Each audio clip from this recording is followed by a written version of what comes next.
Right guys, let's answer some questions on the L1E L1E 2025 model, the new and updated one. So let's go through a few of the new features and also a few questions that you always ask. So let's start right from the most popular question, what is the top speed? You seem to be obsessed with speed, you all are, we know you love speed, so let's talk about that. So this is the L1E version, so you might know or you might not know, this bike is restricted from factory to what you would call a 50cc equivalent. So let's look at a 50cc moped, limited to around 30-35 miles per hour to be legal to ride on the road when you're 16, 17 on a provisional license. So when this bike comes from factory, it is restricted to around 30 to 35 miles per hour. The bike is still classed as 8 kilowatts because the speed and the kilowatts don't come hand in hand when you're looking at road legal bikes. But the great news is, if you are looking to use this bike off-road completely, the bike is fully de-restrictable with just a few steps that we can complete and de-restrict the bike for you. Now, what is the difference between an LBX and an L1E? There's some very obvious ones, such as the display. So we'll take a look at the display first of all. This is what you call a road legal display compared to a little one on the left-hand side when you've got a normal Sur on. This is very slightly different. We've also got fully working indicators front and rear, as you can see there. And it's also equipped with a rear tail light. So you've got the tail and the brake lights there. There's a few other things as well, like your side indicators, so on and so forth. But yeah, the main differences between the LBX and the L1E are the things that I just mentioned, including the restriction as well. The next question, can you remove the battery? Now I'll show you that now. It's very easy. Simply take your key out of the ignition, pop it in the side and unlock your battery lid.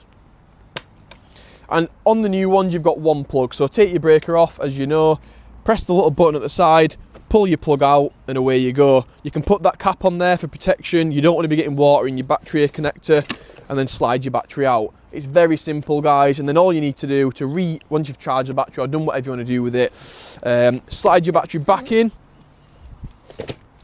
take your cover off. Remember, do not get that wet. It's not good for the battery. Slide that back on and attach your breaker. There you are, all done. Close your lid, and away you go. The next question is, can I remove everything off the L1E to make it look like the LBX? Now, you can to a certain extent. You can't fully do it unless you start spending a lot of money. So, tail tidy, tail lights, no problem whatsoever. These will come off with just a few bolts and a few connectors. That is no problem. You've got the speedo. You can change that, but it would mean changing the wiring loom, which, to be fair with you, it's not worth doing. These little reflectors and stuff, no problem whatsoever. Along with the front indicators, you can remove that. Now, the headlight and the surround panel, a lot of people prefer that, so there's not really any point removing that and changing it. It looks good as it is. Another question we have a lot is, does the Light B have a belt? And the answer is yes. So that is the jack shaft there. It has a belt on it that goes to the motor there, which is just under a cover. This is the primary drive belt. It's quite easy and inexpensive to change. We do get asked, do they snap? They do snap. I would say they snap between 1 and 3 or 4 times a year, depending on how you ride it. The more you ride, the more it snaps. It's like asking, how long would a tyre last on a car? It depends how long you're using it for, how you're using it, if you're wheel spinning. It's exactly the same as a belt. It's rubber, it does perish, but guys, they're about 30 to 40 pounds for a new one, and you will get it changed for about 40 quid at any kind of local e-bike shop. Or alternatively, they're not a hard job to do yourself. If you did want to do it, look on YouTube and you'll be able to do it yourself, no problem. So these little beauties, your keys, what happens if you lose them? A lot of people think it's the end of the world, but it really isn't.